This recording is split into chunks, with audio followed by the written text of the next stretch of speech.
Welcome to Techie.log. In this video, we'll show you how to fix DXError.log and DirectX.log in Windows 11 using 3 simple methods. Let's get started with the first method. First, go to the Windows search bar, type command, and when you see command prompt, and choose Run as Administrator. Now, copy the command provided in the video description. This command will help reinstall the .NET framework. Paste the command into command prompt, press Enter, and wait for the process to finish. Once done, check if the DXError.log and DirectX.log error is still showing up. This step alone might fix it. Moving on to the second method. Right-click on the Start button and select Device Manager from the list. In Device Manager, expand the section that says Display Adapters.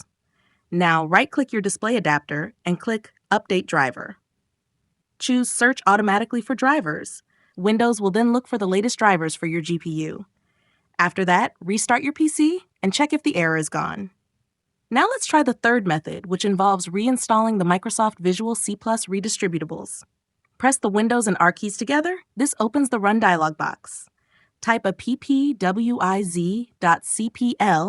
and hit Enter to bring up the Programs and Features list. Look for all entries that say Microsoft Visual C++ redistributable. Click on it and choose Uninstall to remove them completely. Next, open Google Chrome or your favorite browser. Search for Microsoft Documentation on Google. From the results, click the link that says Technical Documentation Microsoft. Inside the Microsoft Docs page, scroll to find and click on the Visual Studio section. Now choose the link that says Visual Studio Language Guidance, C++. Then click on C and C++ in Visual Studio to move ahead. You'll find a link called Latest Supported Visual C++ Downloads. Click on that. Finally, download the version that matches your system, either x64 or x86, and install it. That's it. Thanks for watching, and don't forget to subscribe to Techie.log for more helpful tech fixes.